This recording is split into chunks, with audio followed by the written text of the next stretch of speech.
Hello po mga katropa, welcome po again sa Chef Angel Kitchen. For today's episode, samahan niyo po ako at magluluto tayo ng crispy fish fillet with dipping sauce. For this recipe, gagamit tayo ng fish fillet. Ito po ay panggaseous. Pwede rin po kayo gumamit ng cod, haddock, or cremadori. At para sa ating breadings, gagamit tayo ng flour, breadcrumbs, milk, salt and pepper, egg, at of course yung ating fish fillet. So yan. Any fish fillet po, basta puti po yung laman, mayan po yung magandang gawing fish fillet. Lalo na po pag ipa-fry po natin. So first, yung unang gagawin natin, using paper towel, ipat-dry po muna natin itong ating fish fillet para matanggal po natin yung excess po na moisture at tubig.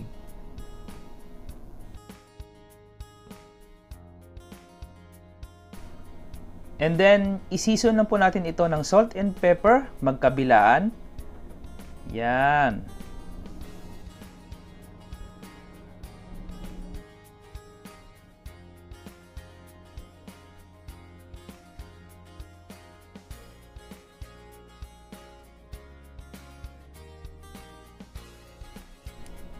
After po na ma-season natin yung ating fish fillet, gagawa naman po tayo ng ating breadings. Sa isang bowl, magbiyak lang po tayo ng isang itlog. And then maglagay po tayo ng gatas. Ang purpose po niyan para pamparami lang po siya. Para hindi po magasos sa itlog. Lalo na po pag marami po kayong iluluto. And then maglagay po tayo ng konting harina para magtikin po siya ng konti at kumapit po yung ating breadcrumbs mamaya. I-whisk na po natin hanggang ma-incorporate po yung mga ingredients. A pinch of salt and pepper para ma-enhance po yung lasa. Let's proceed na po sa ating pag-breadings. Maglagay lang po tayo ng flour sa isang lagayan. And then, i-dredge lang po natin yung ating na-season na fish fillet. So, take time po para ma-coat po natin ng kabilaan at kumapit po yung harina. And then, ganoon din po yung kabila. Yan. So, ang purpose po niyan, para dumikit po yung ating breadcrumbs mamaya. So, ito na po yung ating breadcrumbs. Sa isang lagayan po, i-prepare na po natin. And then, ito na po yung ating binating itlog na may kasamang gatas. So, para sa ating second step, basain po natin ng binating itlog at gatas yung ating na-coat na fish fillet kanina. So, ito po yung second step. Yan. Yan po ang magsiserve as binder para dumikit po yung ating breadcrumbs mamaya. After po natin na mabasa, dito na po tayo sa ating third step. Ito po yung ating breadcrumbs. So, mas maganda gumamit po kayo ng panko breadcrumbs or Japanese breadcrumbs for best result. So, sa mga nagtatanong, ano ba bang nangyayari pag hindi tayo naglagay ng primary coating na flour kanina? So, hindi po didikit yung inyong breadcrumbs pag kayo po ay magpiprito. Init na po tayo ng mantika. Kailangan deep fry po siya para maganda po yung resulta. Initin natin ito between 350 to 375 degree before po natin ilagay yung ating isda. Yan. Pag nagpa-fry po kayo, kailangan po umabot po yung internal temperature ng ating isda about nasa 140 to 145 degree Fahrenheit. Or hintayin nyo po na mag golden brown po yung ating breadings. So yung cooking time nito about na siguro nasa 4 minutes. Hintayin na po natin ng mag crispy at golden brown. Okay na po yan.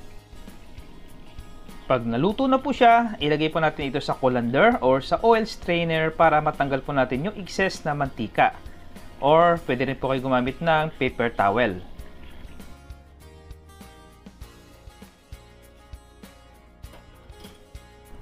So So para naman sa masarap nating dipping sauce, maglagay lang po tayo ng mayonnaise and then mustard. So I preferred po yung Dijon mustard, salt and pepper, a pinch of sugar, at mag-squeeze po tayo ng lemon juice. Pwede rin po yung calamansi juice.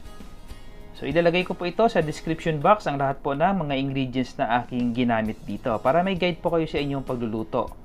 And then imikos na lang po natin yan para mag-incorporate po yung mga ingredients hanggang mag-smooth po siya. Yan. So pwede na po tayo mag-garnish ng kunting parsley sa ating sauce para maganda siya tingnan. So mga katropa, ito na po yung ating crispy fish fillet with dipping sauce. Oh my God! Wow! So mga katropa, tikman po natin kung kumusta po yung ating niluto. So ito na po, samahan niyo po ako at kainin natin ito. So napakaganda po ng ating presentation, parang pwede po i-serve ito sa hotel, di po ba? So naririnig niyo po kung gaano siya ka-crispy yan. Moist pa po yung loob niyan, hindi po siya dry. So tikman na po natin mga katropa. So ihaluin muna natin itong ating dipping sauce. Pwede po natin ilagay sa taas. At first bite. Ayos! Ang sarap mga katropa.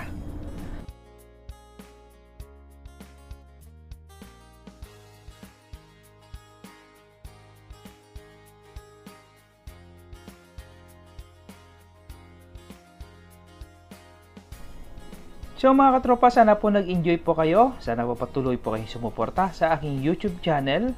Ako po si Chef Angel. Nagsasabi po sa inyo, mag-ingat po kayo palagi and God bless!